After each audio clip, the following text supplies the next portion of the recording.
पिछले काफ़ी अरसे से लेकर इंडिया की जानिब से बांग्लादेशी माइनॉरिटीज़ को लेकर एक झूठ बोला जा रहा था और बांग्लादेश के ऊपर ये इल्ज़ाम लगाया जा रहा था कि सरकारी सरपरस्ती में बांग्लादेश के अंदर माइनॉरिटीज़ के ख़िलाफ़ अत्याचार किया जा रहा है। वहाँ पर जो नई सरकार आई है वो माइनॉरिटीज़ विरोधी है और इसके अंदर ऐसे ऐसे लोग शामिल हैं जो कि बांग्लादेशी माइनॉरिटीज़ के ख़िलाफ़ साजिशें कर रहे हैं ना। इस सब के चलते कल एक प्रॉपर शटअप कॉल गई है इंडिया की तरफ, बांग्लादेश से एक प्रॉपर शटअप कॉल गई है और ये शटअप कॉल एक ऐसी जमात की तरफ से गई है जिसको इंडिया बिल्कुल भी पसंद नहीं करता। जमात इस्लामी बांग्लादेश की, इसको इंडिया बिल्कुल पसंद नहीं करता और कहा यह भी जाता है कि इनको क्रश करने के लिए 15 साल तक जो ताकत का इस्तेमाल हुआ है बांग्लादेश के अंदर शेख हसीना की जानिब से, इसमें इंडिया का आशीर्वाद भी शामिल रहा। इंडिया चाहता है कि जो भी वहाँ पर इस्लामी जमातें हैं उनको क्रश कर दिया जाए ताकि एक सेक्युलर लादीन किस्म का बांग्लादेश बन जाए और वो इंडिया के साथ ज़्यादा घुल मिल सकता है, इस्लामी बांग्लादेश नहीं घुल मिल सकता। तो एक ऐसी जमात की तरफ से जब शटअप कॉल आई तो हिंदुत्ववादियों के पूंछ में आग लग गई और इसका आज रिएक्शन सामने आया है।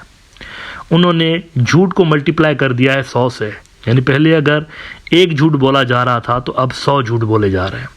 हुआ यह है कि बांग्लादेश की जमात इस्लामी ने नागपुर का जो हालिया वाक़या हुआ था जिसके अंदर बहुत सारे मुसलमान ज़ख्मी हुए और बहुत बड़ी तादाद में वहाँ पर मुसलमानों को गिरफ़्तार भी किया गया, तो नागपुर के वाक़े पे जमात इस्लामी ने कंसर्न का इजहार किया था और इसको गैर इंसानी वाक़या करार दिया था। उन्होंने कहा था कि यहाँ पर जो कुछ भी हो रहा है मुसलमानों के ख़िलाफ़ ये गैर इंसानी सलूक है। अब इस पे क्या हुआ है, आज एक बहुत बड़ा ड्रामा क्रिएट किया गया है इंडिया के अंदर और बड़ा बेशर्मी के साथ, ढिठाई और बेशर्मी की सारी हदें जो है ना, रेड लाइन भी क्रॉस कर दी उन्होंने। जमात इस्लामी का जो ही फैक्टर सामने आया तो आज इंडिया की जो NIA है, नेशनल इन्वेस्टिगेटिव एजेंसी, जो कि नरेंद्र मोदी के नौकरों से भरी पड़ी है, नरेंद्र मोदी के नौकरों ने जनाब नागपुर वायलेंस का इल्ज़ाम उठा के बांग्लादेश के ऊपर डाल दिया। इन्वॉल्व कौन था? बजरंग दल के गुंडे, RSS के गुंडे, VHP के गुंडे इन्वॉल्व थे। ये इन्होंने वहां पर तोड़फोड़ मचाई थी, इन्होंने वहां पर जलाओ घेराव किया था, इन्होंने वहां पर पुतले जलाए थे औरंगजेब के। मसला ट्रिगर यहां से हुआ कि कहा गया कि जी एक जो वहां पर जलाओ घेराव का वाकया हुआ था उसमें कुछ ऐसी शीटें जलाई गई थी जिनके ऊपर पाक कलाम की आयतें लिखी हुई थी। यहां से मामला ज़्यादा ख़राब हुआ। अब इसके चलते इन्होंने इल्ज़ाम लगाना शुरू किया है बांग्लादेश के ऊपर कि इसमें भी बांग्लादेश मुलव्विस है। इनके गुंडे नहीं, RSS BJP बजरंग दल के गुंडे नहीं, बांग्लादेश के ऊपर इन्होंने इल्ज़ाम लगा दिया कि ये भी बांग्लादेश ने करवाया है। अच्छा, कैसे बांग्लादेश को यहाँ पर फ्रेम करने की कोशिश की जा रही है, ज़रा देखिए किस तरीके से ड्रामा किया जा रहा है। वहाँ पे कह रहे हैं कि बांग्लादेश के अंदर से कुछ ऐसे ऑपरेट हो रहे थे अकाउंट सोशल मीडिया के जिस पे झूठे वीडियोस वहाँ से फैलाए जा रहे थे और वहाँ से फिर ये मामला ख़राब हुआ है असल में। तो सोशल मीडिया का लिंक लगा के उन्होंने बांग्लादेश को यहाँ पर फ्रेम करने की कोशिश की है। टाइम्स नाउ इंडिया का बड़ा न्यूज़ आउटलेट है, इन्होंने आज थोड़ी देर पहले रिपोर्ट किया, Bangladesh link in Nagpur violence, 140 online posts with objectionable content flagged, curfew continues on third day. तीसरा दिन है, कर्फ्यू लगा हुआ है और ये जो है मामला डाइवर्ट करने की कोशिश कर रहे हैं, हिंदुत्ववादी दहशतगर्दों से मामला डाइवर्ट करने की कोशिश कर रहे हैं बांग्लादेश की तरफ। अच्छा, जिन दहशतगर्दों ने, जिन आतंकवादियों ने ये वाकया किया था उनको बेल मिल गई है, इंस्टेंट बेल मिल गई है। उन VHP बजरंग दल के गुंडों को इंस्टेंटली बेल मिल गई। लेकिन अब मामला जो है ये डाइवर्ट करने की कोशिश कर रहे हैं बांग्लादेश के ऊपर। कह रहे हैं कि in the wake of the Nagpur violence the Maharashtra cyber department has identified more than 140 posts and videos containing objectionable content across social media platforms aimed at inciting communal unrest. Further, the cyber cell has identified accounts being operated from Bangladesh. ये जुलूस किसने निकाला? बांग्लादेशी आए थे जुलूस निकालने के लिए। भाई, जिस जुलूस से मामला ख़राब हुआ किसने निकाला था? VHP Bajrang Dal, BJP RSS के दहशतगर्दों ने, इन आतंकवादियों ने जुलूस निकाला। इसमें इन्होंने मुसलमानों के ख़िलाफ़ नारेबाजी की, इन्होंने जलाओ घेराव के वाक़यात इन्होंने किए। लेकिन मामला देखें फिट कहाँ पर किया जा रहा है, बांग्लादेश के ऊपर।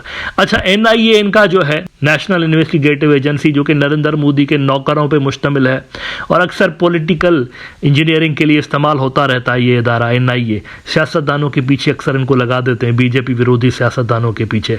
तो NIA के अंदर जो नरेंद्र मोदी के नौकर बैठे हुए हैं उनको काम पे लगा दिया गया है। अब उन्होंने क्या हरकत की है इसके लिए ज़रा आप ABP न्यूज़ देखिए।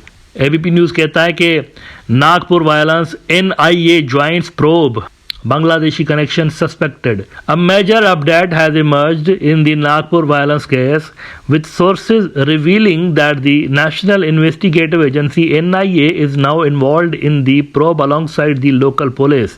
The cyber cell's investigations has uncovered a Bangladesh link, indicating that a Bangladeshi user had used their Facebook account to spread false rumors and incite violence.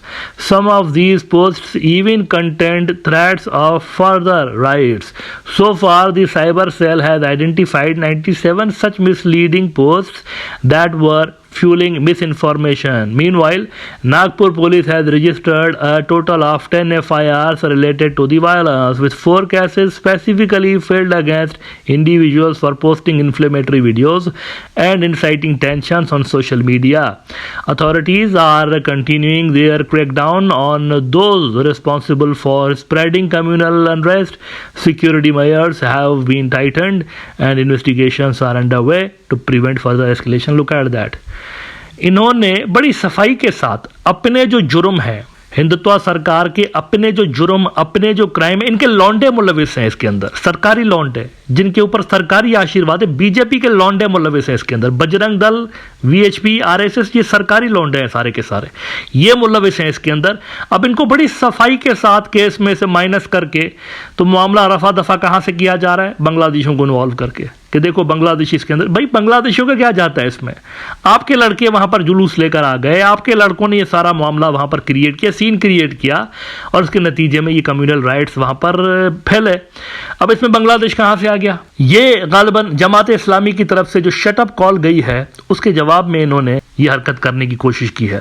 अब पता नहीं, ये समझते हैं दुनिया मिट्टी खाती है, दुनिया का कोई दिमाग नहीं है दुनिया वालों का, दुनिया वाले सोचते नहीं है, दुनिया वाले बॉलीवुड की फिल्मों जैसे स्क्रिप्ट पे बिलीव कर लेते हैं। शायद ये इस तरह की मेंटालिटी रखते होंगे एनआईए वाले इनकी, और जो सरकारी इनके नौकर हैं। मसला मोदी एडमिनिस्ट्रेशन के अंदर मसला है, असल प्रॉब्लम वहां पर है। इन्फ्लेमेटरी ये जो बातें कर रहे हैं ना कि इन्फ्लेमेटरी अकाउंट्स हैं, तो ये है तो वो है।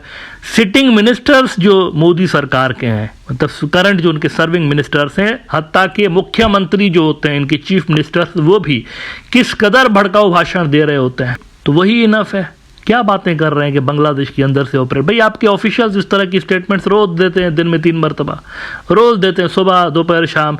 जब तक कोई एंटी मुस्लिम स्टेटमेंट ना दे दें तब तक खाना हजम नहीं होता। कितने इनके स्टेटमेंट्स रिसेंटली हमने देखे हुए, नमाजों के ऊपर दे देते हैं, जुम्मे की नमाज पढ़ना फ़र्ज नहीं होता, नहीं भी जाओ तो खैर है। हत्ता कि यहाँ तक बेहूदगी दिखाई गई कि होली के मौके पर शीटों से कवर कर दिया गया, पूरी की पूरी शीटों से कवर कर दिया गया कि मस्जिद को देखकर हमारी जो हिंदू बरादरी है उसकी आस्था जो है वो मुतासर होती है, इसलिए मस्जिद को कवर करो। कई सारी इंडिया की मस्जिदों को कवर किया गया। ये इंडियन एक्सप्रेस की खबर देखिए।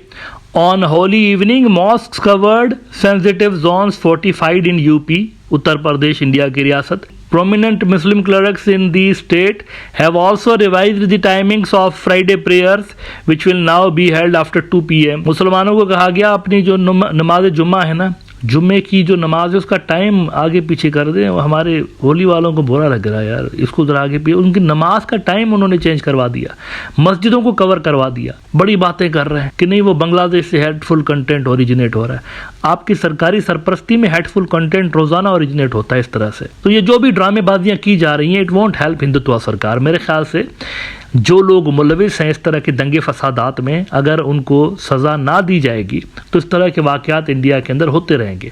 प्रॉब्लम यह है कि कोई भी फेस्टिवल होता है अगर हिंदू बरादरी का, तो मस्जिदों के सामने ही वहाँ पर आजकल सेलिब्रेट करने का एक ट्रेंड चल पड़ा है, और कुछ भी नहीं मिलता तो फिल्मों के ऊपर भी कंट्रोवर्सी छिड़ जाती है। ये जो रिसेंट नागपुर का वाकया हुआ है, ये भी किसी फिल्म के खिलाफ कोई वहाँ पर वाकया हो रहा था। औरंगज़ेब जो किंग था उसके खिलाफ कोई वाकया हो रहा था, उसके अगेंस्ट में इन्होंने ये जलसा निकाला था, और ये जलसा जो है वो कन्वर्ट हो गया एंटी मुस्लिम जलसे के अंदर, औरंगज़ेब के खिलाफ निकाला जाने वाला जलसा।